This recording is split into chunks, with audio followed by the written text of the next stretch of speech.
امیر جناب پروفیسر ساجد میر صاحب حافظہ اللہ کی عمارت اور قیادت میں حضرت علامہ ظہیر رحمت اللہ علیہ کے لگائے ہوئے اس پودے کو آج ہم سب پانی دینے کے لیے آئے ہیں۔ اللہ کے فضل و کرم سے چوک بیگم کوٹ میں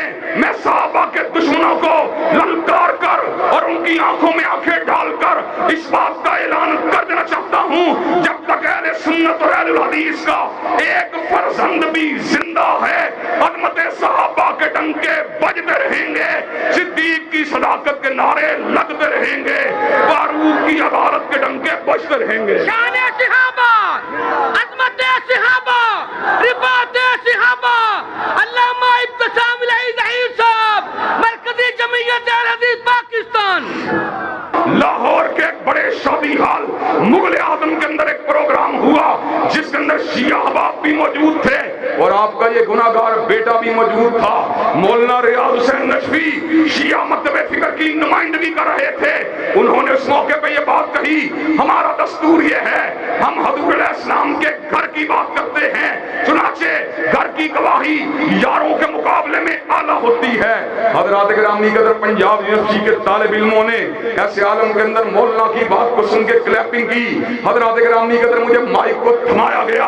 ایسے موقع کے پر میں نے جواب دیا، حضور کی زندگی کے حصے دو ہیں، ایک حصہ وہ ہے جو حضور نے گھر میں گزارا ہے، اگر گھر کی بات ہوگی تو امہات المومنین اور اہل بیت اعظام کی بات کو حجت اور دلیل مانا جائے گا، اور اگر گھر سے باہر کی بات ہوگی تو صحابہ کرام کی گواہی کو حجت مانا جائے گا۔ حضرات گرامی قدر حضور کی زندگی کی کامل تصویر کو معلوم کرنے کے لیے اہل بیت کے ساتھ صحابہ کرام رضوان اللہ علیہ مجمعین کی گواہیوں کو شامل کرنا پڑے گا۔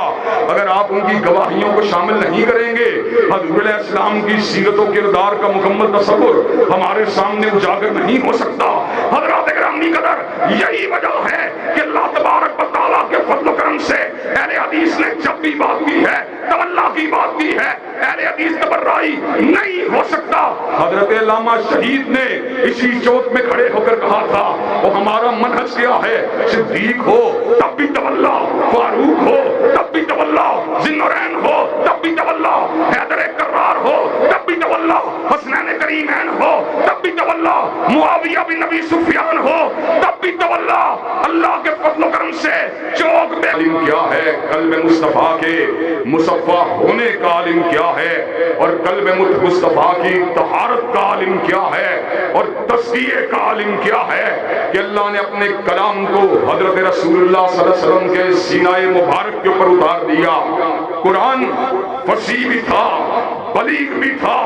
معنی کا ایک سمندر بھی تھا، اس کے اندر مفاہیم کا ایک بحر بے کراں بھی تھا، اس کے مفہوم کو متعین کرنے کے لیے اور اس کے اس مفہوم کے ابلاغ کے لیے جو اللہ تبارک و تعالیٰ کو مطلوب تھا، اللہ تبارک و تعالیٰ نے اس امر کا اعلان فرما دیا،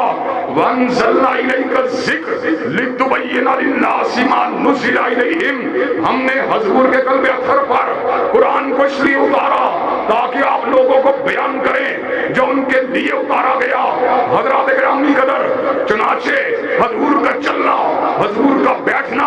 حضور کا اٹھنا، حضور کی نماز، حضور کا روزہ، حضور کی زکوٰۃ، حضور کا حج، حضور کا جہاد، حضور کا نکاح، حضور کی شادی، حضور کی عبادات، حضور کی شب زندہ داری، حضور کی آہ سحرگاہی، حضور کے صبر، حضور کا حضر، پورا کا پورا قرآن ہے۔ اور آج ہم اس امر کا اعلان کر دینا چاہتے ہیں،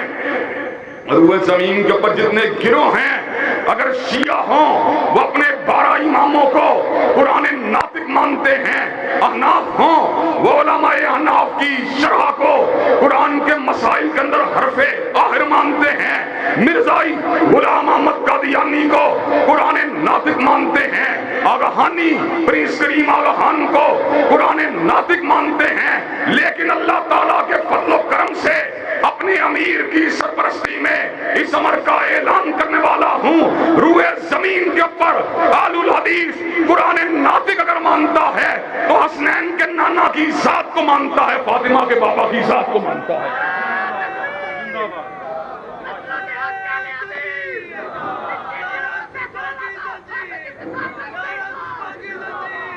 حضرات گرامی قدر،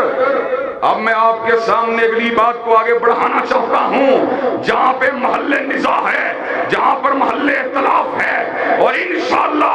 آج اپنے بھائیوں کی موجودگی کے اندر اس اختلاف کو بھی انشاءاللہ تحلیل کر کے جاؤں گا۔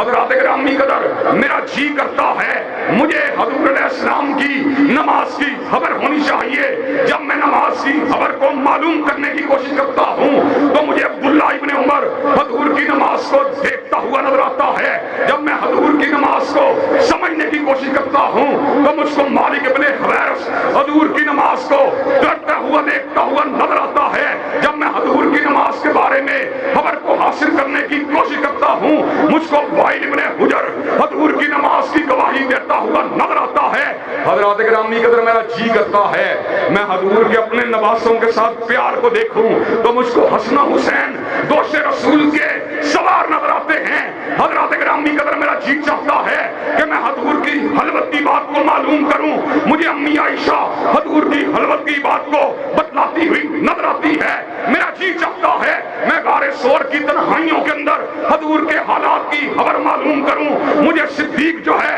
غار ثور کے اندر حضور کے حالات کو بتلاتا ہوا نظر آتا ہے۔ میرا جی چاہتا ہے میں حضور کی جہاد کی ردات کو معلوم کروں۔ مجھ کو علی المرتضی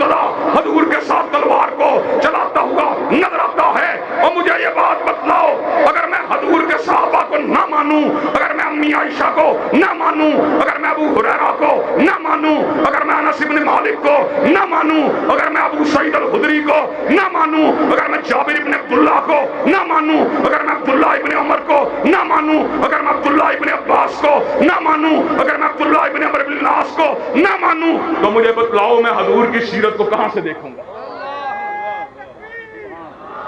حضرات گرامی قدر، اگر میں نے حضور کی تصویر حسن و